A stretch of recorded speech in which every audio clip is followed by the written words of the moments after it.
Okay, this is part two of the series, interviews with Rob Mitchell, professional trader and my personal mentor. We have gotten a lot of response from the previous video, and we have a few questions from our viewers that we're going to address in the beginning, and then go on to more interesting and insightful topics. So the first question is the chart in the background. What are these bars? What are we looking at? Can you tell us about this chart, Rob? Sure. This particular chart is a ultimate tick bar chart. Ultimate tick bars are a bar type, a custom bar type that I developed that is basically an order flow type of a bar. And someone was saying they were trying to duplicate it and they were unable to do so. That's because these bars are clamped, and you can see these clusters of bars that are the same height, like going across here, for example. Mm-hmm. These bars are clamped at 4 ticks, Mm-hmm. which is $50, and the ES is a ES chart, 1200 ultimate tick bar, and so it's just simply a ultimate tick bar with the bars clamped to 4 ticks. Mm-hmm.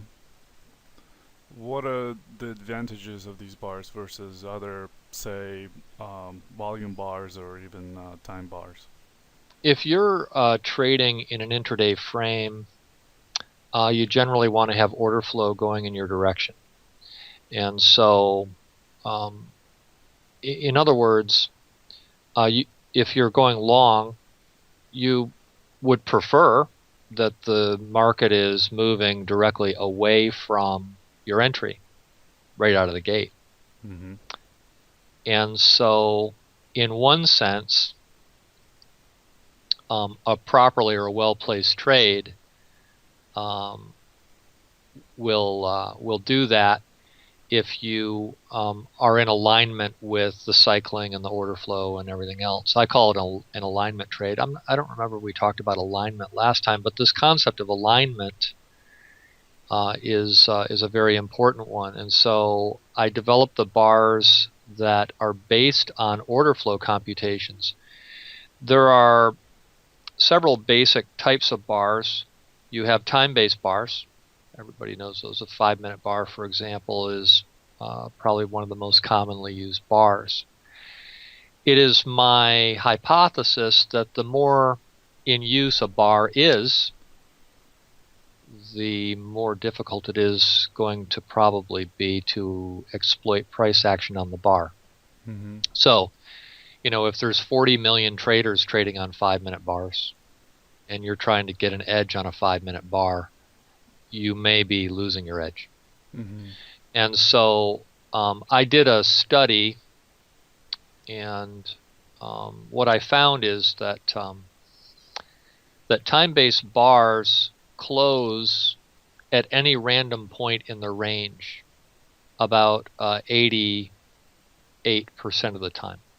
Mm-hmm. So, like for example, the theory behind a stochastic indicator is that if the bars are closing near their highs, then the oscillator goes up. Mm-hmm. If the bars are closing near their lows, the oscillator goes down. The theory is that if you're closing near your highs, then you're going up. If you're closing near your lows, you're going down. But on a 5-minute bar, it's literally worse than random to accomplish that task. It only closes at the bar extreme 12% of the time. And so if you want to feed something into a computation like a stochastic, for example, you want a bar that's going to lend itself to that notion of trend. Bars closing near their highs means we're going up. Bars closing near their lows means we're going down. And so a ultimate tick bar, like the one that we see on the screen here, will close at its low or high. Mm-hmm. And so now another type of a bar that will do that is a range type bar or a Renko type bar. Mm-hmm. And so I use Renko bars a lot also. Mm-hmm. There are 2 other bar types, the tick type bar and the volume type bar. tick and volume type bars, as I recall, just off the top of my head, I could be wrong about this, but they'll close at their highs or lows, maybe in the 30%, 40% area. Tick bars tend to be a little bit better than volume bars for closing near the high or the low. And so what you're ultimately looking for is patterns in these order flow bars that support continuation from that point. That's what an ultimate tick bar is all about. And then if I want to go with a range bar by definition also closes at its high or low, but it doesn't necessarily have the order flow computation in it. These background colors that are on this chart support order flow computations, and so, but over about 3 periods or so. And so what this system's attempting to do is to give you a little bit of an edge about having the trade going your way relatively out of the gate. Now, what happens is in a market, say like crude oil, for example, which is one that I trade a lot, if you look at the statistics of price distributions, say in the 30-minute time frame, I think we discussed last time that we use a 30-minute time frame because a lot of players in the market profile, all market profile charts are legitimately 30-minute chart. But if you look at the way the range organizes itself on a 30-minute chart, what you find is something very interesting. You find 30-minute bars that are about 30 to 50 ticks tall in general. But what's very interesting is that the extension going out the other end of the bar, last time we talked about stretch and stretcher. The extension on the smaller end of the bar is only about 8 to 11 ticks or so, with a standard deviation of like 3. And so random movement in crude oil, for example, is about 15 ticks. And so, this is nice to know for a couple of reasons. Number one, if you are able to operate on ticks less than, or stops less than 15 ticks, then you are getting an edge in your trade placement. That's a good thing to know. It's a feedback mechanism, You're right? going to be stopped out last times, right? Yeah, if you're doing that. But if you keep getting hit on it, then you're finding bad trade placement. But if you can consistently get it like within 10 ticks, it's telling you that you've got like a 1/3 edge on your order placement. So that's kind of cool. But so the very best bars in the intraday frame tend to be ones associated with the momentum, and that's the Renko bars, and these ultimate tick bars are the king of that sort of computation and thinking. And so that's what the ultimate tick bars are all about, really. Great. I like how smooth they are. And what about the colors? You have the red bars and the blue bars. Yeah, on this chart I have a indicator on here that we call the smart color bars, and depending on the chart that you do it on, but like in crude oil, for example, if you put smart color bars on a 30-minute chart, for example, you'll have color persistency about 87% of the time. And so that will also work down into quicker time frames. So like if you were to count, once this turns blue, the probability is for it to continue as blue. You get some red and it's wrong, and then it goes blue and it goes up, and then it goes red and it goes. I think it's blue and it's wrong. But if you count this out, the persistent, I would call it persistency. What's the likelihood that the bars are going to persist in the direction that they're going in? In the high 80 percentile area. And so that gives you a little bit of an edge too. And it varies by market too? Actually, not so much. It's surprisingly consistent. Now, the first, and I apologize, I don't know his name, but this concept was first introduced to me from one of the market wizards in Jack Schwager's Market Wizard books. one of the traders in there was simply trading in the mutual funds and trading if you had an up day you buy, if you have a down day you sell. Mm-hmm. It's just that simple. But they were using things like Fidelity Select mutual funds. Mm-hmm. And so you've got this whole team of money managers over there trying to keep their equity curve as smooth as possible. Uh-huh. Some really smart guys, right? Trying to keep their equity curve as smooth as possible. And then you just simply try to trade their smoothness of what they're achieving. Now, of course, when you're in a bull market, that becomes a little bit easier. And then also, persistency still works really well. You'll see persistency work just amazingly well. And last time we talked about asset classes that pay dividends, for example. Mm-hmm. Like you see a lot of persistency in a chart like real estate investment trusts, or we might have talked about MEPs, oil limited partnership, oil pipeline limited partnerships. So things, different kinds of asset classes. But in general, the market will persist with the colors that are there in the high 80% range in the intraday frames. So. Very good. Another question we had was, you mentioned hitting the targets at 98% of the time. Oh, okay. All right. We have any number of targets that we use and during the day, and these generally work in any market. But the question that I read was, does that happen just to the downside or the upside? It happens on both ends. Mm-hmm. Now, I'll give you an example. If you look at the initial balance statistic on market profile, Mm-hmm. so a lot of sometimes the market profile traders will use 1 hour or 1.5 hours.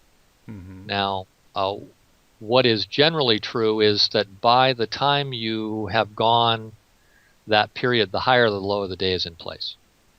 Well, that's good to know. Do you know the percent of the time that it's not reached?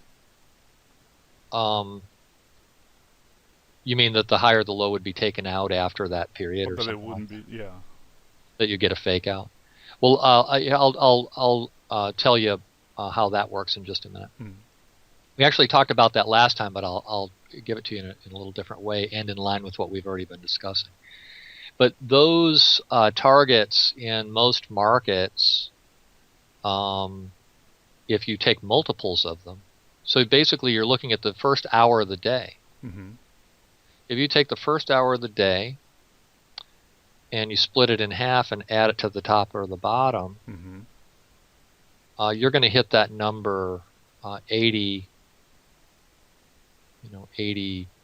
plus percent of the time, 83, somewhere in there, right? And that's Okay. Specifically on oil or on other markets? Just about any market. Mm-hmm. Okay, so if you are trading with this kind of cycling that we're talking about towards that area, Mm-hmm. Add that to your system. Right. You're like, okay, well, it's 83% to this number. It's not 5 minutes before the close right now. Mm-hmm. It's reasonable that we could make it to that number. It's 80 some odd percent. Can I get into a trade that is going for that target with enough of a reasonable ratio between my risk and my reward? So let's say it's 83% to the target. We're trending towards it in a cycling fashion, as we've described on the hybrid kind of a system, and where you're buying into dips on the way up or retracements on the way down. And so that target's, say, 40 ticks away. Mm-hmm. And you know that you can get into the trade with, say, 12 to 15 ticks of risk. Mm-hmm. Well, you should take it every time. Yeah, 3 to 1 with 80%. Pretty good. Yeah, you should take it every time. You're gonna now you had, so that's an example of these targets. Now those targets are on both ends, Mm-hmm. but what you're constantly doing as a trader is you're stretching between what what's the available range? Mm-hmm. And we talked a lot about range last time, but for example, one example of this is if you go, and we might have talked about this last time too, I don't remember. If you go a certain number of ticks off of the open, you know that the low or the high of the day is locked in. That's what you just asked about a minute ago. Mm-hmm. So let's say we go 45 ticks off the open, and I know there's 100 ticks of expected range. Then there's 55 remaining. Same thing. You're looking for a trade of about 55 ticks or so. Mm-hmm. Now we know, like in crude oil, for example, that 85 ticks will be hit 87% of the time. But what is really quite interesting is that this same concept works intraday as well. It doesn't have to just be off of A or the first period of the day or whatever. Mm-hmm. You can do this at all different times of the day. The market might go up 100, come down 50 or 60, and then start back up again and go another 100 and come back down. You get 3-4 of these alternations exceeding 50 ticks each. Well, if you can do it on a 15-tick stop, and you can arrange your day such that you're taking trades for 50 ticks, or at least trying to take for 50 ticks, and the percentages are in the 80s, mm-hmm. then you have a really insanely good trading system. It just becomes a matter of whether or not you can have the discipline to take that and hold the trades and do what you need to do in order to be successful with it. So that answers those couple of questions. Yes. Now let's continue our conversation from last time. I want to get into some psychological issues with trading. And my first question would be, how do you deal with traders, getting into a trade at the worst possible, area and how it has to do with fear of missing out? Oh, I see what you're saying. Yeah, that's really important. And like in our trading room, I joke around about that. Like, I just described a trade where, it's going to go 100 ticks. You kind of know that it's solid at about, say 40 or 50 ticks.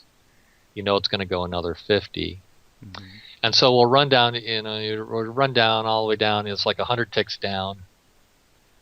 And that that's a range in the market that you're trading. Statistically, that range gets hit, say 78% of the time at 100, maybe 87% of the time it goes 85. Okay.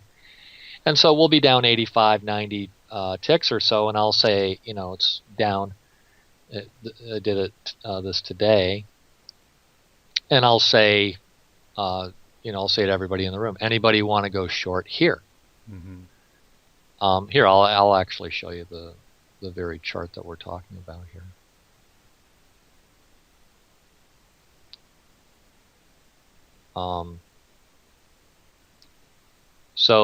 This is crude oil. Okay, mm-hmm. Market started cycling down, A, B, C, D, E, F. It gets down about 40 ticks or so, and then you start picking up these retracements. Okay. Mm-hmm. Now, a lot of people are thinking, oh, this is going to turn around and go the other way, but it doesn't do that. Mm-hmm. Okay, so somewhere right about in here, we get to we call it a type 2 divergent pattern. This means the cycle's expanding. We talked about that last time. Mm-hmm. Cycle's expanding. So this is the sell right here. Okay. And so it comes down. Well, this high up here is 53. Mm-hmm. So 100 ticks is 29.53. Mm-hmm. 29.53 is like right in here, right? Mm-hmm. Okay. So right about here, I said, anybody want to go short here? See. Uh-huh. Now, this is the extreme case of what you're describing as, quote unquote, the fear of missing out, right? Mm-hmm. It's like, oh my goodness, I'm missing out. It's gonna crush. Yeah. Yeah, it's the trade of the century, man. It's Mm. going to zero today, and it's And like you're there's getting but technically you're getting that 100 tick move because of the median over the last 5 days, right? um yes, yeah. Okay. But I also know that that happens in general. Right. So it's just something that you end up knowing, and you don't, um, and you try to trade for it because the probabilities are good. But what I'm saying is, and I call it first opportunity. Okay, so you've got this idea in your mind. You're like, oh my goodness, I'm afraid I'm going to miss out on a move. Well, first of all, in most markets, there's so much opportunity. Mm-hmm. I would beckon you to teach the lesson if this is an issue that you're struggling with, the fear of missing out trade. And so I wait until the market's gone down 85 ticks and then sell at a low. It's like, okay, you sell in here or something, and then and you stop yourself out or something. Yep. Now it's okay to sell at that low, but your stop's going to need to be bigger. Mm-hmm. Because the probability of retracement is high the further you go down, right? Mm-hmm. So I would beckon you to go through the charts and on whatever market it is that you're trading, and ask how frequently does a move like this occur? Mm-hmm. Well, the answer is, at least for the time frame that I'm trading in, whether it be stock indexes or crude oil or whatever, the amount of opportunity in any given day with the swings is absolutely insane. So you go through charts and you start getting a understanding that there is no missing out. I remember this morning. Here, I'll show you when I missed.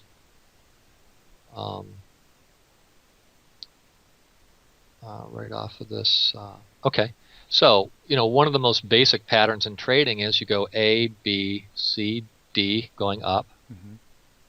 E, this bottom doesn't get really taken out. Okay, so there's a buy-in here going on. Mm-hmm. There's a buy-in here going on. And I, in fact, on this particular one, I missed it because I was thinking something different. But a lot of times you get these early day reversals in B period. But this is a completely legitimate trade. It's the same pattern that I showed you before. The cycle length is expanding to the upside, going like this. Mm-hmm. This one here happened a little earlier here, right? And so I didn't take this trade. But this is a perfect textbook trade for the way I trade. And so I didn't catch that. Do I care? No. It doesn't mean anything to me. So you kind of have to learn to get yourself in the mindset of, because I'd caught this whole thing down. Mm-hmm. Pretty much everybody in the room caught this whole thing going down. But the problem that I get into, that I'm aware that I get into, is I get so caught up mentally in this giant trade. Mm-hmm. That's a big hunkin' trade to get. You got this beautiful pattern here to sell that. Okay, and so it's this 70 tick trade, $700. And so I get to a point that I'm really kind of I know I might be a little bit on tilt, and so I stop. So yeah, I missed that. Well, so what? And so, but I remember, of course, a time when it just would have, would have actually, and a lot of people will actually punish themselves. They'll start saying negative things to themselves about having missed a trade. Well, you didn't. There's no such thing as missing a trade. Either you took it or you didn't. but Or but left money on the table when they exit too early. yeah, well, yeah, that's a big problem. A lot of people have that issue. Everybody has that issue. Mm-hmm. But what happens is, it's like this trade going down this afternoon that we were just looking at in crude oil. Mm-hmm. You pretty much have to just hold it. Mm-hmm. You pretty much have to just hold it. And of course, it's kind of grinding away at it as the bars are choppy. It's not like it goes straight there, really. You go down a few, you come up. You come down a few, you come up. Down a few, come up. Down, up, down, up. Mm-hmm. And so it's a grind. And so it takes discipline to hold through that. And but if you're using the higher level statistics like what I'm describing with range expansions, you know that there's a mid 80% probability that this thing is going to continue down. Mm-hmm. And the low of the day was down in this region, down in here too. I have noticed lately that on a shorter time frame, oil has been kind of following the overall market. The correlation between the movement in crude oil and the stock indexes can be remarkable. Mm-hmm. It's almost like the buying is collectively happening in waves without regard to the asset class. Mm-hmm. Right. Yeah. In fact, if I'm looking over at the stock index chart, I kind of like to see the stock index going with my crude oil trade. That's what I've noticed today. The NQ and YM and ES would start moving in a direction, and then oil will sit there for a minute and then decide to move in the same direction. Yeah, it was a little behind today. Now some days a crude will lead a little bit. Uh-huh. So it's a little bit of a black hole to go down, a little bit of a rabbit hole to go down with this kind of correlation stuff. Mm-hmm. Because you don't know if it's leading or lagging, and I challenge anyone to actually make a predictive system out of that. Well, either way, you have to be right because you don't know where it's going to turn around. Yeah, exactly. And so at some level, it doesn't help. Another one is looking at any of these asset classes in the dollar index, because we're in a world market, and it ultimately comes down to the dollar. Mm-hmm. So right. You start saying, okay, well, dollars, going up, this, that, and this is going to do this or that, and the next thing you know, you're looking at 14 charts. And, when you get to be my age, it's like I want one chart. Mm-hmm. I don't even want to try to trade two things. And I admire people that can have 5, 6 different charts going on in trades and mm-hmm. and do it successfully. But to me, just one thing, just keep it simple. I noticed there is a gap on the oil on the daily chart in oil from 2650, I think, from about 15 years ago. Oh, I never noticed it before. I haven't pulled a chart back going that far. Yeah, it's about a dollar. It's about $1 gap. We gapped up and never looked back. And well, this condition with oil, you've got a slowdown in China. The data showing slowdown in China. Mm-hmm. Supposedly, it's like I kind of chuckle. You got this nation that grows at 7% a year, and talk about it slowing down is like 6. Right. The United States can't grow at anything even remotely close to that. So it's kind of a relative thing, China slowing down. China slowing down is still full steam ahead for most countries. Right. Let's talk about best time to trade. Oh, that's a good one. Now, here, I'll show you a kind of statistic that I do, and you can learn to do this kind of thing in a spreadsheet. And if you want to learn to do stuff like this, you can get in the oil trading room and get with guys that really know how to do this kind of stuff. But let me show an example of the kind of stat spreadsheet that I will make. Do you also look at your brokers, like in NinjaTrader? You can look at your P&L by an hour. Do you ever look at that as well for No. kind of determining when the best time you trade? Oh, this one's for the ES. Let me find the one for crude oil. Okay. Well, here a lot of people like stock indexes, so let's do it for the ES. Yeah. Okay. This table, I don't know if I can make that a little bit bigger. All right. This table shows ranges by 30-minute periods over here. Mm-hmm. Shows ranges by 30-minute periods in the ES. Mm-hmm. By the period of the day. The A period being the first period of the day. That's 30 minutes, right? First 30 minutes. Mm-hmm. Okay. Right now, the 30-minute range in the ES in the first hour is $500. Mm-hmm. 10 points. So now that's over how many days? That's a 25-day stat. Okay. I run that. I run those range stats 25 days. And that's so an average, right?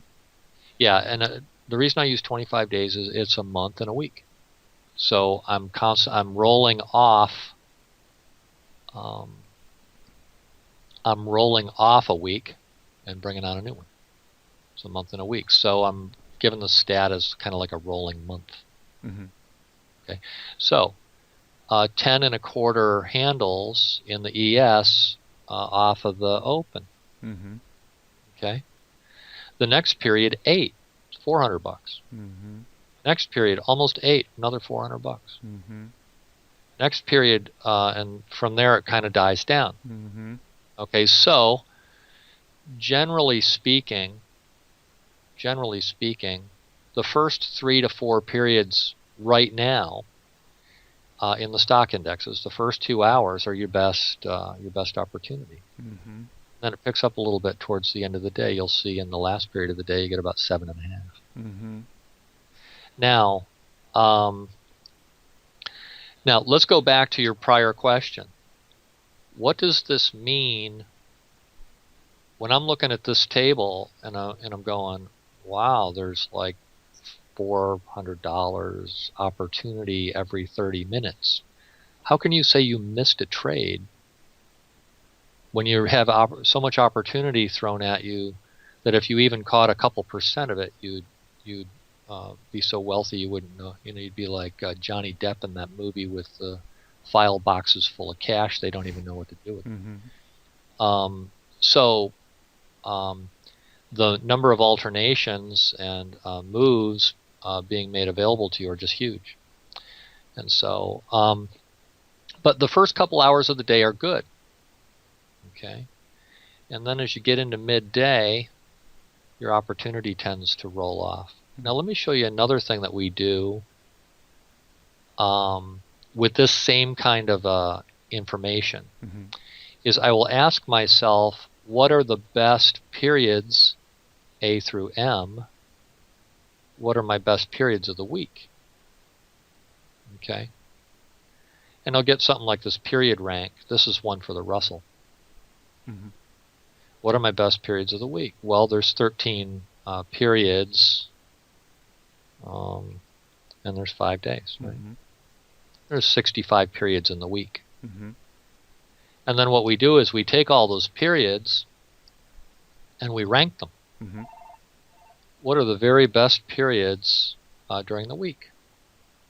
Well, the number 1 period of the week in the Russell is Monday morning. Mm-hmm. And number 1 right there. Mm-hmm. The highest range. Look, this is kind of interesting. Look in the mornings, because we just looked and saw there's like 10 handles of range in the ES. It's about the same in the Russell. Mm-hmm. So look at this. 1, 2, 3, 4, 5. They're all What? in the first. What? The best periods of the week are the first period. It's utterly consistent. It's utterly consistent. Look at these. Look at these ranges. What's the Russell?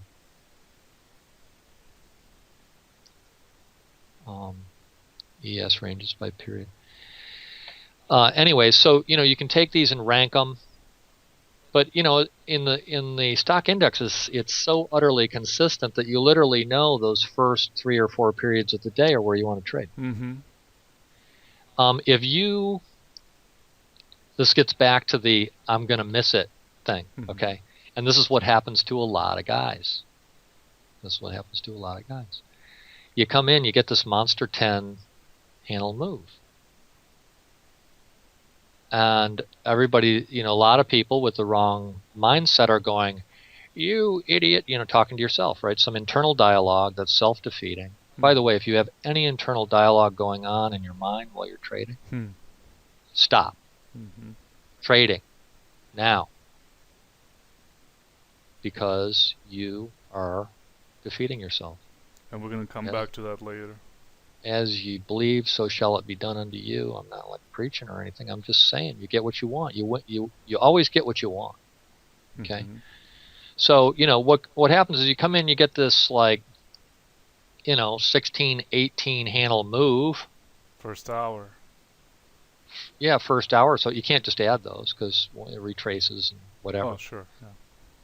But if you want that stat, you go to the 3-period probability walk. This will give you the range for the 3 periods. I see. Okay, it's more like on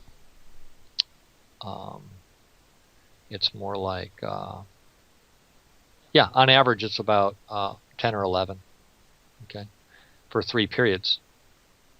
But what happens is the market runs up 10 handles, and you miss 100% of it.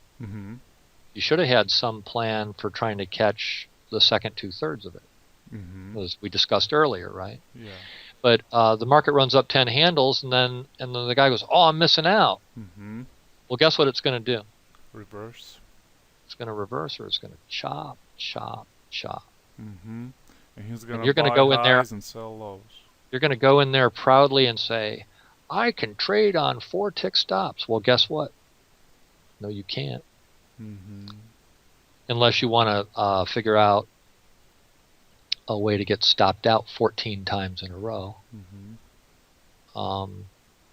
You can't trade that tight on the stop. And I think last time we talked about setting stops tight. But so you have to know, again, I'm kind of reiterating, you have to know what ranges are available. You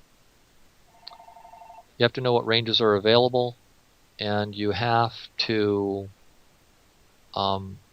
work within a structure that's exploiting that range.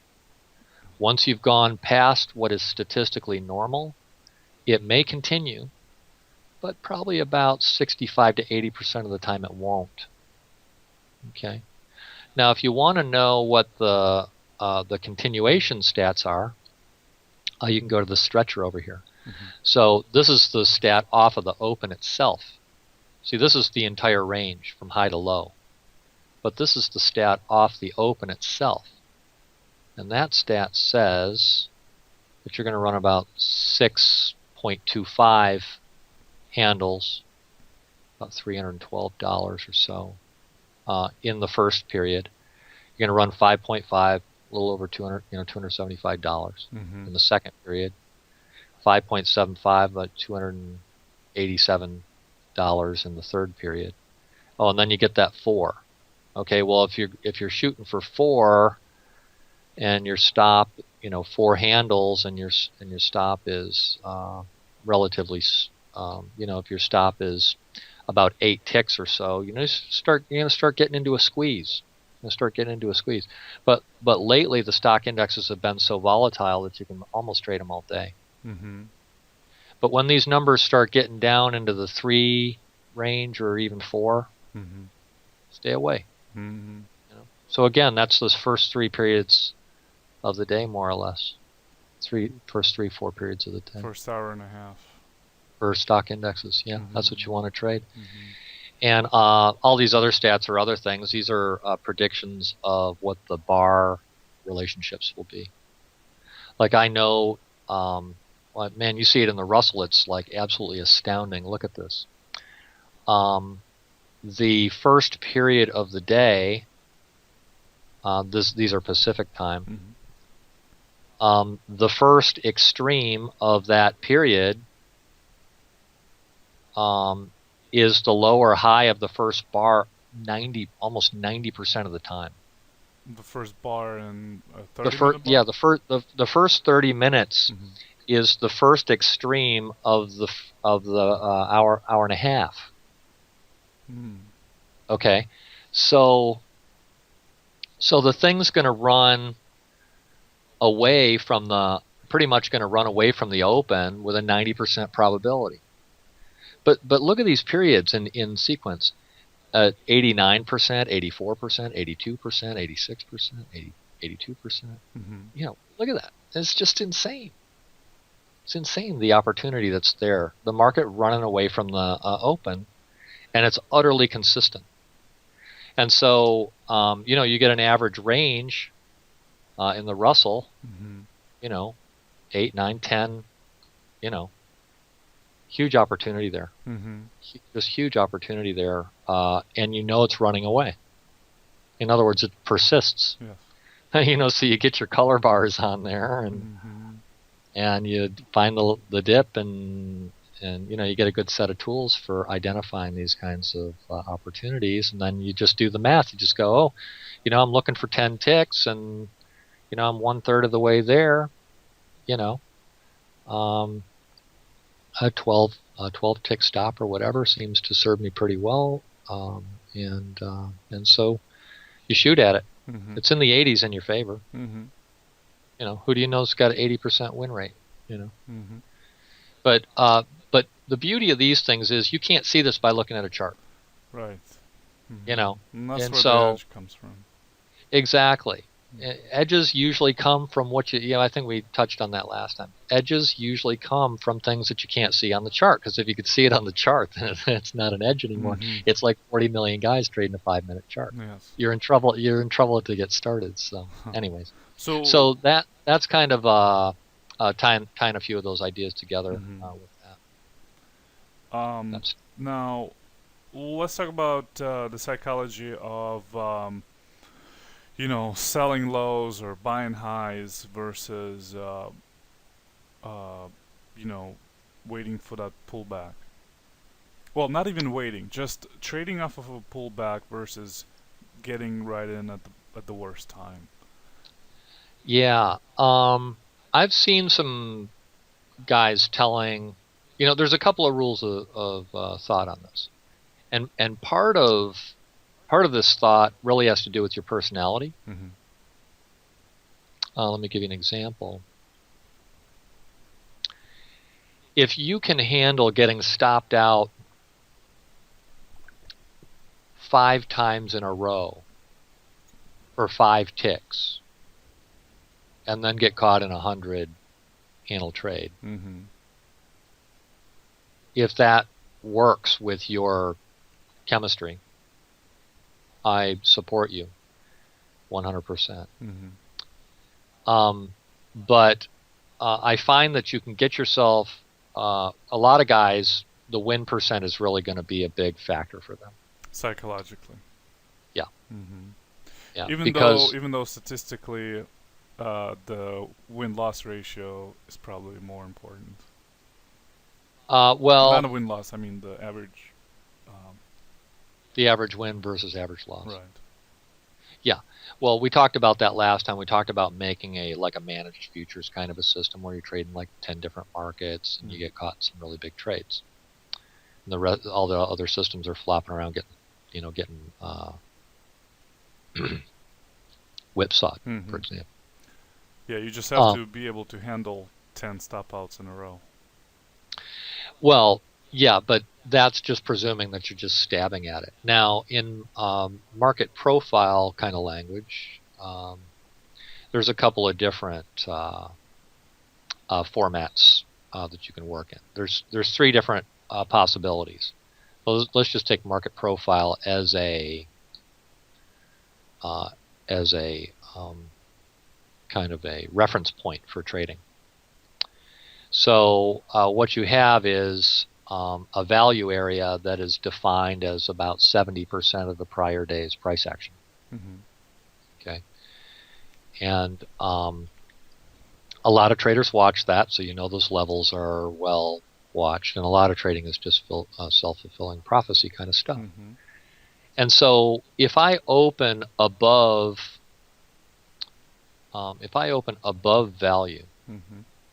well, we did that this morning in crude oil, for example. Mm-hmm. Open above value, then the textbook trade would be to buy the value area high, Mm-hmm. or the point of control, which is the middle of it. Mm-hmm. It's the most common price. It's also called the median. And now we're talking about volume, not time-based market profile. Actually, I'm talking about TPO, time at price. Oh, okay. Volume, some people like to think that's better or something. I don't know what's better. But I'm just using this as an example. Mm-hmm. So what a lot of market profile guys will do is they'll just fire that trade at or near that level and just hope they get I gave the example that you open gap up, mm-hmm. you're above value, mm-hmm. you come down, you touch the value area high. Which is arbitrary. It's just 70%, right, of total? It is arbitrary but you got people watching it. From a certain viewpoint, but yeah, you've got a lot of people watching it, and so you're going to get fading there. Mm-hmm. And so the thing is, you can get into a trade with relatively low risk at those areas, and on a pretty tight stop, and just hope that you're going to get in a runner. Mm-hmm.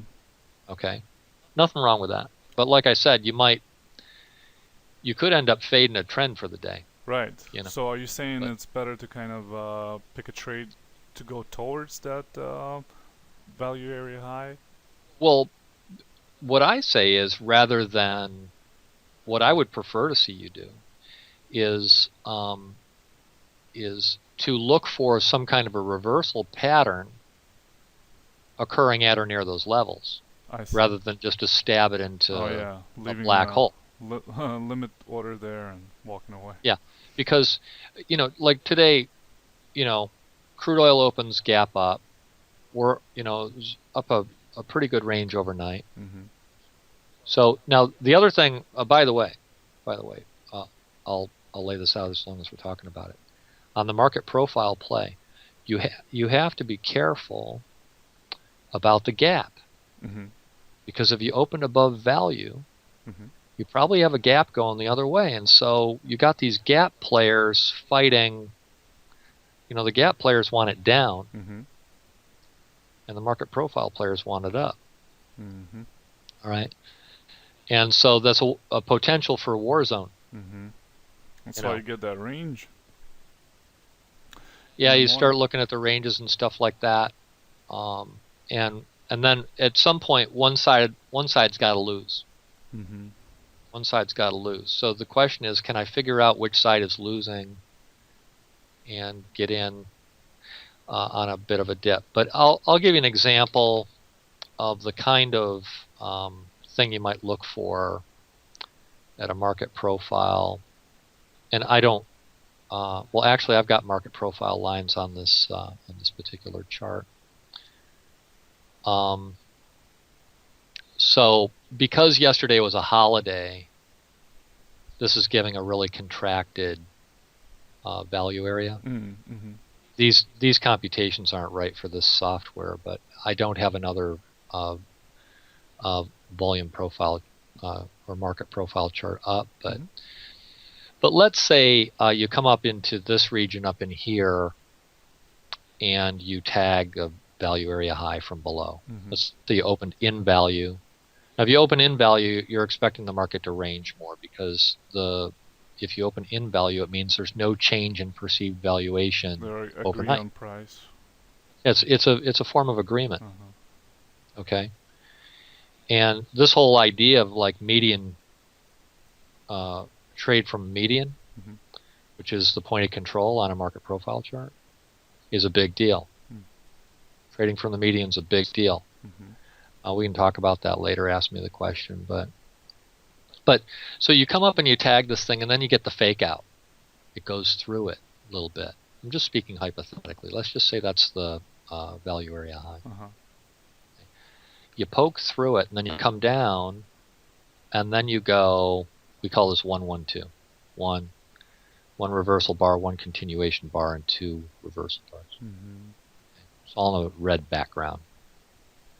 And then you trigger below. This is that orange line is a median. Mm-hmm. Talking about trading away from the median. Okay, and also talk about trading away from the moving average. So you want to see the moving average turning red, and you're hitting into the median. You can fire right there. Mm-hmm. Now, that's only, in this particular case, that's only 5 ticks below where the market profile guy fired his trade, took 10 ticks of heat, and started getting a good trade on. Mm-hmm. Okay? It's only 10 ticks away from me. I'll actually myself wait a little bit further down, as I said. Mm-hmm. Right here, that's the real trade point. But I'm giving an example. This 1-1-2 is a form of a reversal pattern. Okay? Now, you can also be looking at the volume characteristics, and that's what these background colors are doing, or intended to do, is to show selling. Okay, on an order flow basis. Okay, but also another thing that shows us order flow is this failure to make a new high in the order flow twice. Okay, and that's happening right in alignment with that. So I call this an alignment trade. You're trading back through the median and through the moving average. Okay, you've had 2 attempts to get order flow, but it failed in both cases. And so you go, all right, I'll stab at it for 10 ticks. What the heck, right? And then if you have the patience, you could get yourself in a doozy of a trade, right? And so that's an example of trading as a counter trend trade, but looking for patterns of reversal type patterns. It's the same thing, exact same thing. You get this 1-1-2, right? It goes all the way down, all the way down, all the way down. K period, last period of the day in crude oil. What do you get? 1 reversal bar, 1 continuation bar, and 2 reversal bars. It goes through the median and the moving average again, and the background's green. What do you think happened? Looks like we reached the range. Yeah, and it was 53 to 40, 41. So it went like 109 ticks or whatever, right? What do you think is going to happen right here? Reversal. Well, you bet your dollar it is. Didn't end up being huge. That's 15 ticks. $150. I caught that trade. But this is an example of a pattern that you can actually get into the trade within 15 ticks of the swing in a market that likes to make 100-tick moves, you know. And so you know, you might try for the big monster trade right there. That's not really the time of the day to do it. In fact, it's a little bit outside of my rules to buy that late in the day because there's only 9 minutes left in the session. But I kind of figured we were going to rally up right there, and so I took that trade. But this one is another. But you know, you come down an expected number of ticks and a little bit overdone. So this 5-tick extension right here is a trap. When it extends out by 5 ticks, and then you get this reversal pattern. So step 1, trap. Okay, There's all that smart guys that, man, I'm going to miss out. Crude oil's going, to $0 in the next 14 minutes. Yes. Yeah, I need to hop on that one. So it traps them right here. Mm-hmm. Then it comes up, and then it fakes them out again. And then it really stops them all out. Mm-hmm. This will call it, it's a dumb money trade. Mm-hmm. It's a dumb money Selling reverse. lows. Selling lows. It's the dumbest thing you can do. And then when it actually pulls back, at the time it looks like a reversal, because those pullback bars can be pretty aggressive. So Yeah, they just got your whole mindset on the exact opposite side of the trade. And Vadim, I remember telling you years ago, the market is designed to screw the maximum number of people that it can screw at any given time. And so anybody entering down in here, I mean, I don't know what you're thinking, because it's got to reset. Yeah. It's got to reset. Well, it hasn't reset. There's not a single higher high for 1, 2, 3, 4, 5, 6, 7, 8, 9, 10. So that's what you would call a trader trap. Yeah, that's a trap. Dumb money trap. It pretty much has to go higher. You're also picking up all these. It first started happening here. I was watching this. Mm-hmm. Okay, then it goes here. Then it goes here. Mm-hmm. Then it goes here. It's like, I think there's the market's under a little bit of accumulation through here. Mm-hmm. See, smart money start buying right over in here, Mm-hmm. right about this level. Mm-hmm. So this is the same thing. The market profile guy goes, buy that. Buy that, and then he's got to take 15, 17 ticks of heat before he can break even. Yeah, and then he's got to come all the way back up. By the time he gets up to here, he's break even. And so a lot of the trading is just trying to get a little smart about this kind of stuff going on. Mm-hmm. It's always trying to trap. Do you look at the big picture trends, like monthly, weekly, daily charts? I have daily charts that I'm looking at the ranges, Mm-hmm. but because my universe is pretty much inside of that daily range, I'm not really looking at the daily much more than just analyzing the ranges. Mm-hmm. Now, last time, before we finished, I promised that we would talk about NLP and trading and also meditation. Let's talk about that for a few minutes. That's a great topic.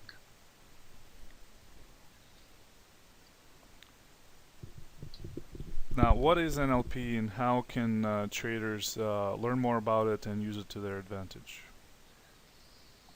NLP is an acronym for Neuro-Linguistic Programming. And Neuro-Linguistic Programming came out of the area of linguistics. Mm-hmm. And is based on the kind of thinking that the very neurology, the very wiring of your brain is deeply connected with the structure of language. Mm-hmm. Now, that's a little bit of a mouthful, so I'm going to say it again. The things that are coming out of your mouth. Does that include your thoughts as well? Yeah. Yeah, the things that are coming out of your mouth and that are rambling around in your head are representations of neural structures. Mm-hmm. Now, there's been a lot of research in recent years about this idea that that you can actually change a human being. It's not known that any other creature can do this. A human being can actually rewire your own neurology by choice. Mm-hmm. Okay? That's why I said if you got a bunch of negative self-defeating statements going on in your head, stop trading right now because you're in trouble. Mm-hmm. You will manifest what you're thinking. Mm-hmm. You will manifest what you're thinking. That's why I also said you're always right. So You always end up being right. And trading will become like a manifestation vehicle. Yeah, and trading is actually a manifestation of who and what you are. Your trading is a manifestation of who and what you are. Mm-hmm. You want to change your trading, change you. You know. Right. That's probably the worst way to discover who you are is through trading. Well, actually, I kind of like it as a vehicle for that because it's highly accelerated. Mm-hmm. You trade in crude oil, you can find out who you are in an hour. Right. It could take a whole lifetime. That's true. It could take a whole lifetime to find out who you are, but in trading, you could find out who you are in a short period. So that's kind of the ground floor basis of NLP. Mm-hmm. Okay, is the idea that the language that you're using is your neurology, Mm-hmm. or it's a representation of it. And so by understanding linguistic patterns, you can affect change in people and in yourself. All right. People carry things in their neurology that they're not even aware that they carry.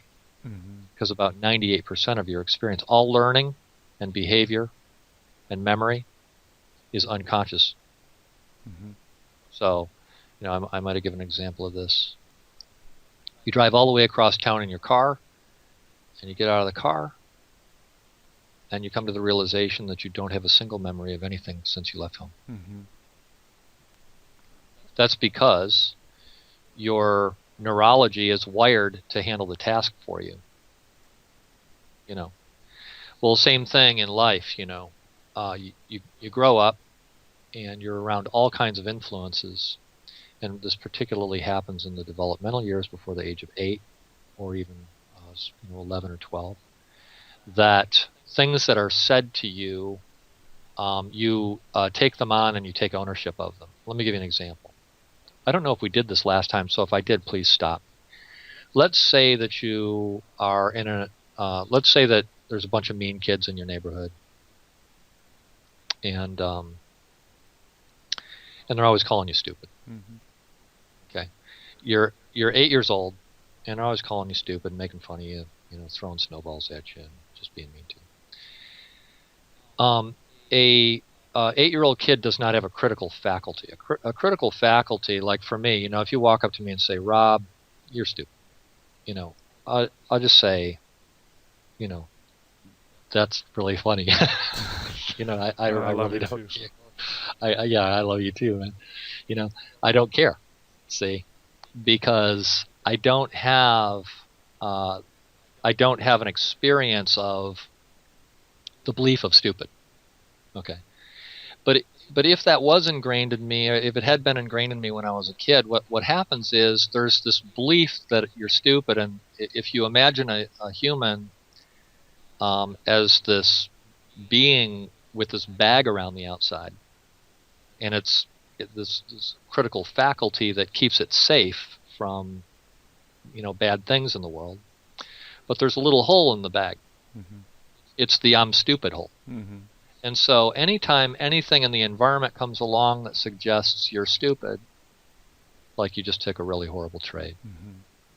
or your spouse looks at you in a funny way, or just anything can trigger, then you actually go back to this mental program or neurological structure that was created 40 years ago that you're still playing out, that is completely dysfunctional. Mm-hmm.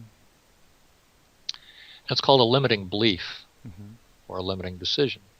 So neurolinguistic programming works a lot with these kinds of mental or neural structures. You can actually go in and clear out a structure like that in someone's brain in as little as 5 minutes. Mm-hmm. In fact, the average negative emotion, say fear, anger, sadness, grief, can be cleared in an individual in less than 5 minutes in about 85% of the population. In about 10 minutes in the remaining 10%, and then the remaining 5% could take longer, a little bit longer. But usually I find that the people that take a little bit longer once they get the hang of it, the hang of the process, on subsequent ones, they might be like 15 or 20 minutes on the first negative, clearing the first negative emotion. Then on the second one, they might be 10 minutes. And by the time they get to the third one, they're down to 5 or even 3 minutes. You clearing a negative emotion that you've carried with you for an entire lifetime in 3 to 5 minutes. It's just astounding to see this happen. And so what you're doing when you do that is that's what's called neuro-linguistic programming. You're literally helping the individual to change the neurology. And so what happens is all of these kinds of emotions, limiting decisions, I'll just rattle a few off. I'm not worthy. Good things don't happen to me. I'm stupid. I don't, another form. I don't deserve to make money. I believe that you have to work hard for money, and trading's not hard work. It's where you get something for nothing. Little do they know that trading is really hard work. But these kinds of little programs are running in the background. Okay, so you might go along. Guy might go along just fine, man. He gets on a little bit of a winning streak, and he's getting some trades. His win percentage might go for 2-3 weeks. 87% winners, average winners not too big, $150 average winner, something like that. He gets caught in some 20, 30 hand, tick trades or whatever. We go through a nice period, 2-3 weeks. He's absolutely sure he's there. And then some little thing happens in his life, or he gets into a loser and it gets run away from him. He gets nicked for $1,000. And he just spent 2 weeks making $1,000, and then the whole system implodes. Okay, invariably that is some form of a limiting decision in operation. He didn't really believe he could do it, and so when any form of evidence of any magnitude came along and presented itself as you can't do this, because he was hitting 87%, and the losers were small, and it was okay, And there's a limiting decision that's in operation, and so this is like a computer subroutine. Okay, and so neurolinguistic programming is very effective for clearing these kinds of mental programs that defeat success, and it gets into all kinds of depth. But if you were to ask me, tell me about NLP and trading, what I just described to you would be, because in order to be successful trading, you really have to have an attitude that you can win. You have to believe you can win. You have to believe you're worthy. And in all honesty, when you're doing it and you're being successful, you should probably be having fun. You should probably be in a state of gratitude / fun. So when you believe that you're a winner and that you're a successful trader, then you will actually consciously or unconsciously make the right decisions as far as sticking with the rules, and even if you may not be aware that you're making those decisions.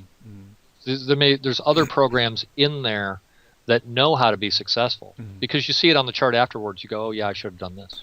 What recommendation can you give to traders, let's say if they're struggling mentally, which is probably the same as there's probably not a lot of separation between having psychological issues and technical issues in the market.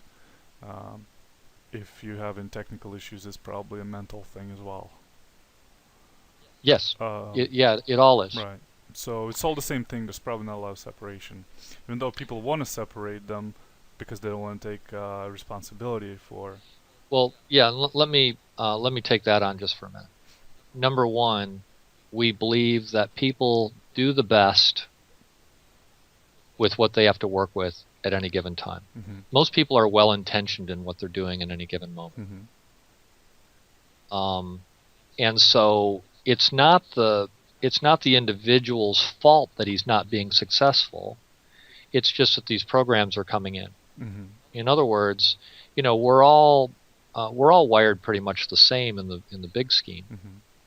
But then some of us get little side programs that might not function well in certain areas. So, but this notion that you're bringing up of responsibility is so huge, and it's also so difficult to wrap your brain around. The idea that I am 100% responsible for everything that's happening in my life and in my environment and my reality. Mm-hmm. Now, it doesn't mean it's my fault. So you separate the notion of fault Mm-hmm. and the notion of responsibility. Okay, I'm operating in business, and or whatever. You're getting along in life, and you start a company, and some guy with $30 million comes along and files a lawsuit against it. Mm-hmm. Well, the way the legal system works, you're probably in trouble. Mm-hmm. Okay, is that your fault? No, it's not your fault. But you're 100% responsible for dealing with it. Right. So if you just start pointing a finger and going, oh yeah, well he did this, that, and blah blah blah. No. You go, okay, I'm here right now. I'm dealing with what's been put in front of me. This is a temptation to become an idiot, but it's really an opportunity for growth and personal development. Mm-hmm. So I'm going to take this head on. I'm going to take 100% responsibility for what's happening with it, and I'm going to get through it. Well, what you've just done in that, short little sentence is you've empowered yourself. Mm-hmm. The minute that you point to the outside and you say, well, Jimmy, didn't, give me the car, and so that happened, it's Jimmy's fault, Mm-hmm. and blah, blah, blah, and you get all caught up in the story. Mm-hmm. We call it a story. Mm-hmm. And the story just goes on and on and on. And then you go tell people the story, and you try and gain their adherence and trying to get them to go along with, yeah, you've really been victimized on this one, Jimmy, and it's really horrible the way the world's dealt you this hand and everything else. Oh, well, first of all, in that arrangement, you can't grow at all. Mm-hmm. And then it's worse when your friends jump on board and go, yeah, you really, all this kind of stuff. Mm-hmm. If you just stay away from that, and particularly in trading, like I said, in trading it's happening, 10, 15, 20 times a day you have this opportunity to correct yourself. Mm-hmm. It's a tremendous medium for self-development. So 100% responsibility. Now, and so you could ask the question, well, Rob, if you're driving down the road and somebody smashes into you, is that your responsibility? Yes, it is. You got to deal with it. Mm-hmm. Okay, you end up in the hospital or whatever, you got to deal with it. It's your responsibility. Is it your fault? No, not necessarily. So separate those two things and then empower yourself. 99% of everything, even the limiting decisions that we're talking about, will dissolve. They can't stand in the face of taking 100% responsibility for your actions. Mm-hmm. So you can even be totally screwed up with all kinds of psychological issues and functional issues, but still be able to do a really great job, even because of all those, in spite of all those things, because you empower yourself with the kind of thinking that I'm talking about. So that's just no subtle thing, and that is right out of the directives of neurolinguistic programming, Mm-hmm. that kind of thing. Mm-hmm. 100%. Actually, it kind of comes from the study of Huna, which is a Hawaiian method of just being at peace. Mm-hmm. So what's the recommendation that you can give to struggling traders if you think that NLP can help them? Well, learning NLP itself is a huge undertaking.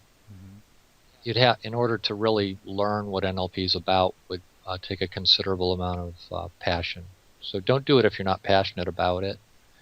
But a lot of these things lead to what would really kind of be like a form of meditation. Mm-hmm. NLP is very related with hypnosis. Mm-hmm.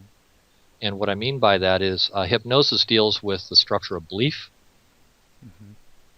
because what hypnosis does is it helps to change belief systems in a positive way for outcomes that are healthier for the individual, right? Well, NLP seeks to do the same thing, so they really kind of lock and key together. But hypnosis, whether you're aware of it or not, if you're doing it with yourself, is properly called meditation. Okay? And so I spent a tremendous amount of time in my lifetime learning meditation, but then when I became a hypnotherapist, I began to really get a handle on the fact that I could go into deep states of hypnosis that were beyond anything I'd ever experienced meditating. Way beyond. And so you can even learn to put yourself into a hypnotic coma, which is like the most peaceful place you've ever been in your life. It's just absolute ecstasy to go there. And so practicing meditation, practicing gratitude. In Ho'oponopono, Dick Vitale, Vitale, what's his first name? Joe Vitale wrote a book called Zero Limits, I believe is the name of it. And he found there's other areas too, like we had talked about before. If you are into Christian mysticism or something like that, the works of Joel Goldsmith are much in line with this. But the idea of being in a state of forgiveness, and so and this also goes hand in hand with the 100% responsibility thing. When something presents itself to you that is that you are resisting or it's triggering you, number one, if it's triggering you, there's a limiting decision in there. But you can personally deal with that at the level of simply taking responsibility for it. And the way you do that is you say, I love you.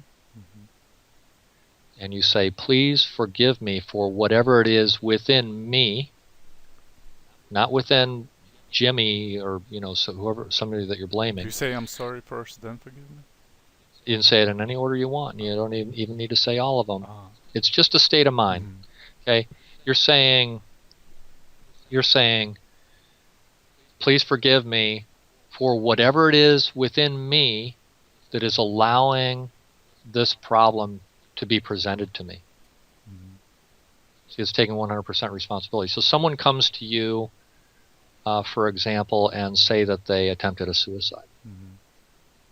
Instead of jumping on and engaging their case and substantiating this reality, this very unfortunate reality in another human being, you say, I love you. Please don't try and kill yourself. But you're saying it within yourself. You're saying, forgive me for whatever it is within me that has made it possible for this to come into my world. Whatever it is within me, 100% responsibility, that's made it possible for this to come into my world. I'm sorry. Thank you. So you've taken 100% responsibility. You've expressed gratitude. And in doing that, you are acknowledging that you're really powerless in the world, but yet in the same way that you're powerless, you are completely empowered because you haven't attached yourself to something out there that isn't really your reality, but yet at the same time you've taken full responsibility for it because it's being presented to you. And so it's kind of a little complicated to wrap your brain around that, but it's a beautiful philosophy. And it goes hand in hand with NLP. And it applies very well to trading, right? It does, yeah. Okay, you get caught in a bad trade, and you're just and you realize that you've done it wrong. Forgive yourself. Forgive yourself by taking 100% responsibility. Okay. say, wow, man, I've just done something really dumb here. I know better than that. I can see what I should have done. Okay. I'm going to take 100% responsibility. I love you. I love myself. I love me. Okay. Please forgive me for whatever it is within me that has allowed this to present itself and to occur. I'm sorry. Thank you. Now, what does that do? Well, first of all, it frees you from self-condemnation. It puts you into a state of gratitude, and then, but at the same time, takes 100% responsibility. If you can get those things together, I believe that most people will, traders will find that to be very valuable. But it's a tough, like I said, it's a tough one to wrap your head around, because from a logical standpoint, in the way that you've been raised, and the way everything in our society talks about responsibility, or says that someone's at fault for every certain thing that occurs, none of those things are necessarily true. You know, did the car hit the tree, or did the tree hit the car? You know, I was sitting there minding my own business, and the tree, you know, rammed into the front of my car. Well, Your Honor, there's more damage to the car than a tree, so it must be tree's fault. You know, this is what happened, Your Honor, and you know, but did you take responsibility? Doesn't matter. Did the tree hit the car, or did the car hit the tree? Doesn't matter. Take responsibility. Might not be your fault. Take responsibility. Get on with it. You know, okay, you made a bad trade, so what? You know, and that way you're treating yourself nicely. You're being respectful of the divine creation of yourself, and that opens up the way for you to be effective going forward. So, in other words, if you forgive yourself for a really stupid trading day or a specific trade, it is easier to, you know, not do it again, because you've taken responsibility, and then you're not reinforcing that limiting belief anymore in the future when you're trading, because you've already forgiven yourself for that stupid trade. Exactly. So now you're free. You're not carrying a bunch of garbage with you. Right. You haven't created a whole neural structure, because you know, when you do that stuff, you're making that neural structure that triggered it in the first place even stronger. And then every time you make the same mistake or similar mistake, you're reinforcing it. You're reinforcing it, you're making the neural structure stronger, and it's just going to be that much harder to dig out of the hole that you don't even know you're in. Right. But you can get out of it by taking 100% responsibility for everything. Like they say, neurons that fire together, wire together. Neurons that fire together, wire together. You got it, baby. And neurons that don't fire together, they don't wire together. We have to. Who is that says that? I love his work. I don't know. He was one of the down the rabbit hole guys. What the bleep do we know down the rabbit hole? He also might have been in The Secret. One of those guys. Yeah, but that what I've been describing to you goes hand in hand with neurolinguistic programming, which is why it came up. But it's also called Ho'oponopono. That's the Hawaiian method. Yeah, which comes in a variety of forms, but what I've told you is a simple form of it that can be practiced easily. And I challenge you. You need to be going, Rob, man, it's a bunch of bunk. Well, that's fine. I don't really care. But I would challenge you to practice that for even a week, you know, and see what happens in your life. I'll give you another one. You know, people come up to you and they present you with stuff. Oh, Rob, I did this and blah, blah, blah. And they're trying to pull you into that whole story. And you're just saying in your head, you don't say it to them. You're just saying in your head, I love you. Please forgive me. Whatever it is that's caused you to come, you know, the real words from a human standpoint, dump all your garbage on me. But you're just saying, you know, whatever it is that's, you know, that's this struggle that I'm being presented with right here. I forgive you. I'm sorry. Thank you. Where do... and you'll be amazed. It'll dissolve right in front of you while they're talking. They just won't be able to talk about it anymore. Where do So, sorry. affirmations come into this picture? Well, that is an affirmation of sorts, but see, affirmations are problematic because they don't deal with the structure of the neurology. They create a new structure that's in conflict with the neurology. And since the affirmation is conscious, Well, there's no emotion or action attached to an affirmation, so it's kind of it can turn into a drone. But here's the problem, and it was the hypnotherapist Emile Coué from France who said in something like this. I might have some of the wording off, but in the realm of logic and imagination always wins. I'll put that in NLP terms. In a battle between the unconscious and the conscious, the unconscious will always win. And we talked about this last time. If you're not in alignment between your unconscious mind and your conscious mind, that they both want the same things and they're both going for the same things, you will be sabotaged every single time. But if you're in alignment, you're going to be an awesome trader. And the funny thing is, the switch between being awesome and being completely dysfunctional could be something that takes 5 minutes to clear, ultimately. So is that like limiting beliefs? Yeah, it comes down to limiting beliefs, which have on. See, if you look at the structure of things, you have your values. What's important to you about trading? What's important to you about money? What's important to you about success? This sort of thing. Okay, there's a value. Okay, sitting on top of the value, there are beliefs. Okay, like I believe I am a great trader. I am a trader. Okay, nothing can knock me off of that. I am a trader. Okay, and so I have a belief that I'm a trader, right? And then there might be other belief structures. They call it belief system. You hear people use the term belief system. Okay. And then the beliefs cluster together in a neurology. It's just this cluster of neurology that's a structure of beliefs. Okay.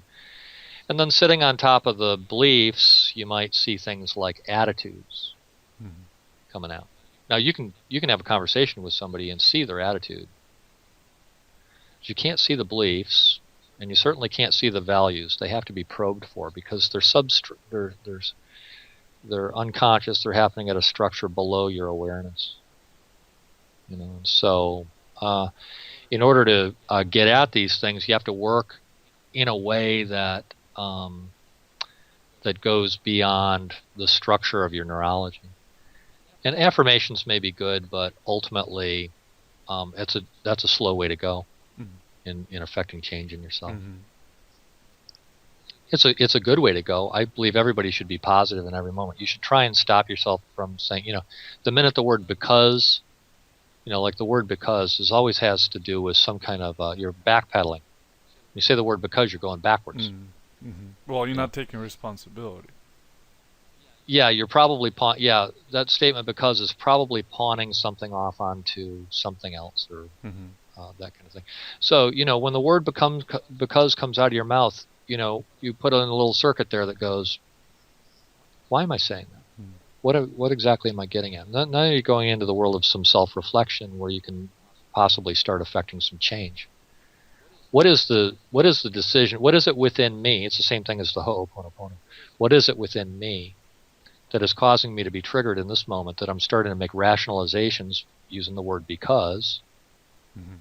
I'll give you another one. Can't. Okay. I can't do that. Well, guess what? You're right. Henry Ford's, if you think you can or you can't, you're right. Or what about try? Try is a big one. Okay, it's a famous hypnotist trick. You say, you put a pencil in your hand. It's a pencil, right? Hold it in front of the camera. There's the pencil. And what you say to the person you're working with, you say, try and take the pencil out of my hand. Mm-hmm. Okay.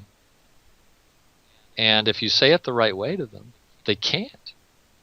Well, they can't because they're trying. Yeah. You told them to try, and they're following your instruction, Right. because try means can't. Mm-hmm. Mm-hmm. So, and so, if somebody says, hey, we should really get together. You're talking to somebody, hey, we should really get together and go out for dinner and have some fun. They said, well, I'll try and call you. Well, that means they won't. Right. Every time you can count on. So try equals can't or won't. Yeah, try equals can't. Because means I'm going backwards. I'm backward chaining in the logic. Mm-hmm. Now, here's another interesting thing about language, and when you start getting into things like modeling and stuff, that humans are incredibly logical. Mm-hmm. You will always get a structure within anything that a person is describing that has its if-then means kind of a structure. Mm-hmm. If this occurs and I get this thing happens, then that means this. Okay. If the market comes down and this is example of a belief. Okay.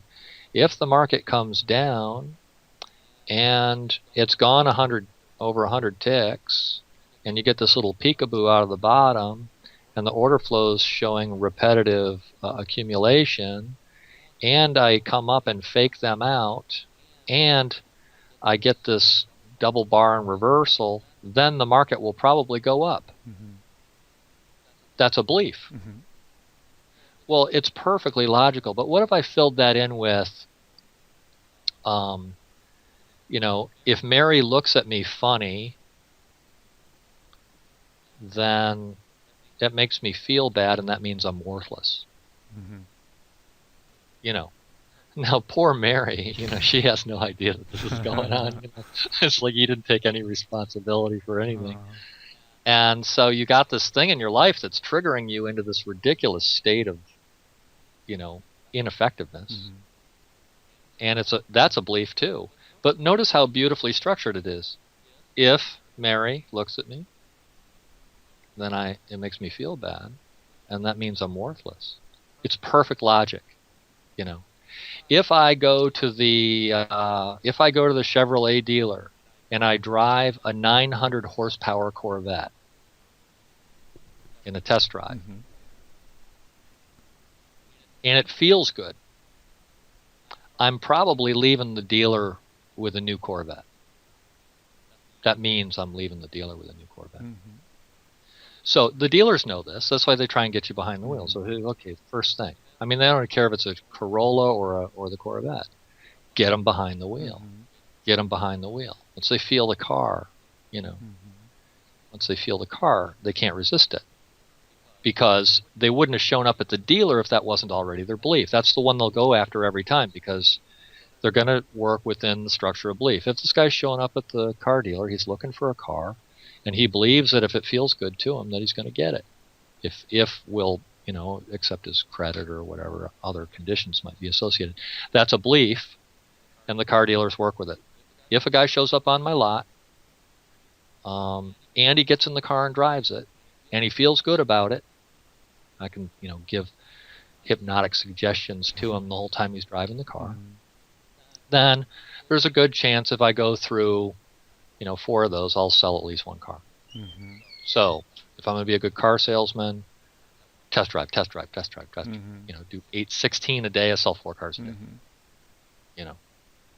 And then just build some rapport and be friendly with them. And the next thing you know, you're receiving the Salesman of the Year award for being the best salesman. All you did was get them in the car. Mm-hmm. Because you structured things around the belief system. Well, the same thing with yourself. If you structure things within a belief system, I believe I'm a great trader. Mm-hmm. If you truly believe that at the unconscious level, and you do behaviors that are in alignment with that, then it opens up the opportunity for success. There may still be some things, some other sub-programs that could come in, neural structures that could interfere with that if certain things are triggered. And if those keep triggering, then you should see someone who knows how to clear limiting decisions. Mm-hmm. The very, very best technique for clearing a limiting decision is timeline therapy. Timeline therapy. Timeline therapy. Mm-hmm. Timeline therapy. It's astounding. I mean, I could do timeline therapy with somebody who's grinding their teeth off. This is how unconscious it is, because what's more unconscious than grinding your teeth while you're sleeping, right? 5-minute session with somebody who's grinding their teeth, and the teeth grinding disappears. 5 minutes. Highly effective for something that's completely unconscious. You can even heal things like scar tissue. So we've got a scar on them. Skin can regenerate in about a month. So, if they're eating a healthy diet and sleeping right and everything else, and you can help to remove the scar through timeline therapy.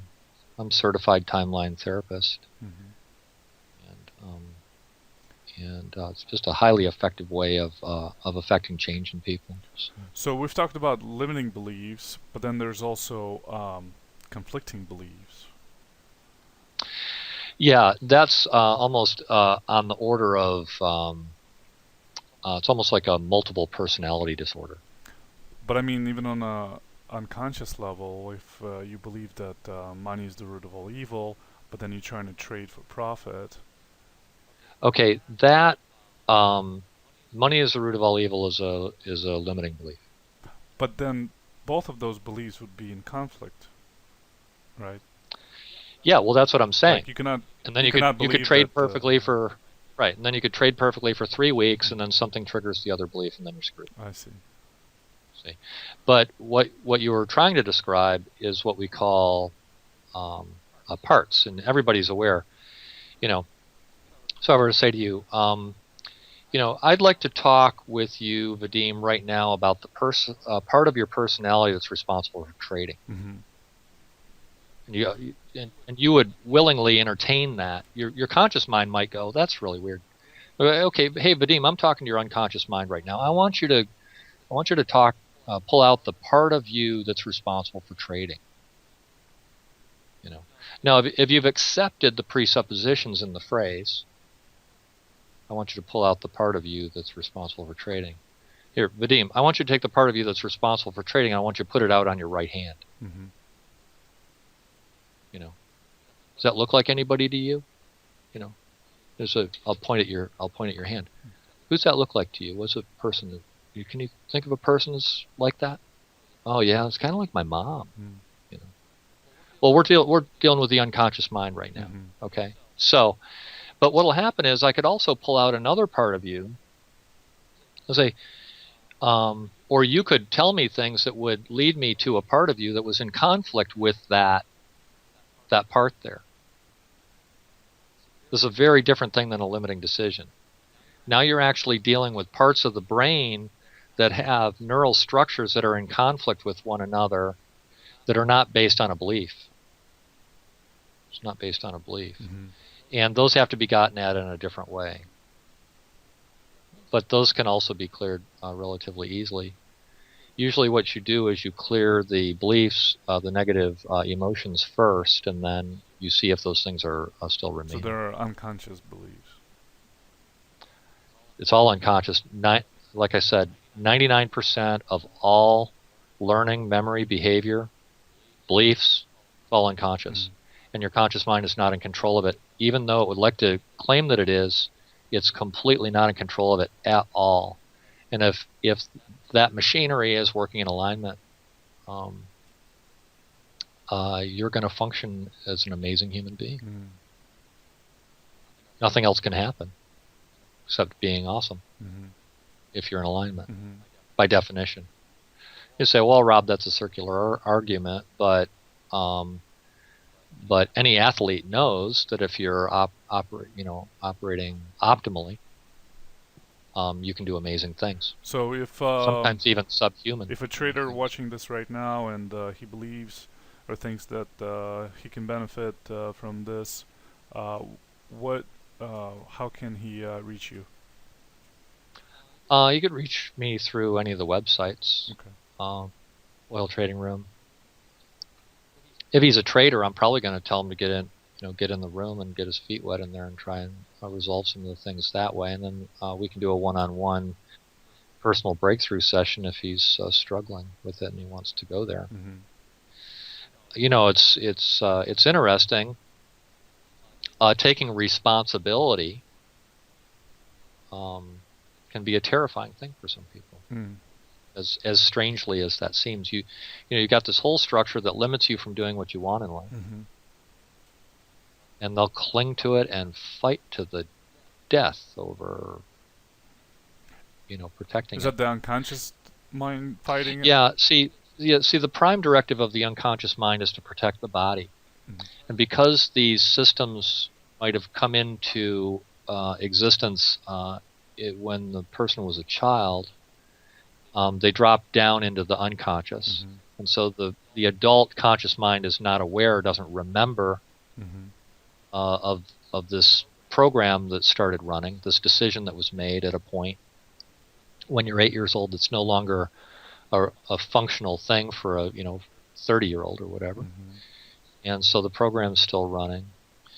But the prime directive of the unconscious mind is to protect the body. And so when the threat of the decision, and this is why you can identify a limiting decision by being triggered. You start making rationalizations, or your blood pressure's shooting way up, your heart rate's going way up. You have to ask, wait a minute, right now, this minute, what's going on in me that's causing this kind of ridiculous response to something that's not even a threat? Because consciously you'll know this doesn't make any sense. Mm-hmm. When those kinds of things are going on in your day, and for most people they are, then, including myself or anyone else, I mean, we all have all kinds of limiting decisions. I have a limiting decision that I shouldn't rob banks. Mm-hmm. But it'd be probably highly profitable to do so, right? Mm-hmm. I just make that as a joke, but anyways, we can always short their stock. Huh? We can always short their stock. Yeah, yeah. There you go. So, anyways, that's kind of the rundown on NLP Mm-hmm. and some basic techniques for helping with the trading. It's related to meditation. It's related to Ho'oponopono. It's related to all kinds of mysticism. Mm-hmm. And so trading gives you an avenue or an opportunity to explore that, 5, 6, 7, 8, 9, 10 times a day or more. Mm-hmm. As many as you want. It's kind of cool. Yeah, it's kind of cool. Mm-hmm. Yeah. Awesome.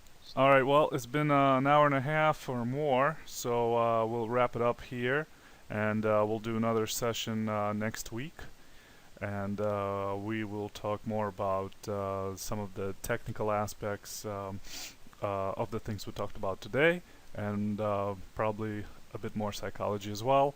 And we will also post a link in description to a form where you can ask questions directly to Rob, and we will go over those questions in the next session. So Rob, thank you again for your time, and we'll see you next time, and thank you for watching, guys. Yeah, thank you, Vadim, for having me. Thanks for doing this, because a lot of times I don't know what I know. I gotta pull it out of you, man. All learning, memory, and I mean, everything you do is unconscious. That's right. So someone's got to pull it out, right? Somebody gotta tap into it. Exactly. All right. Thanks. Bye.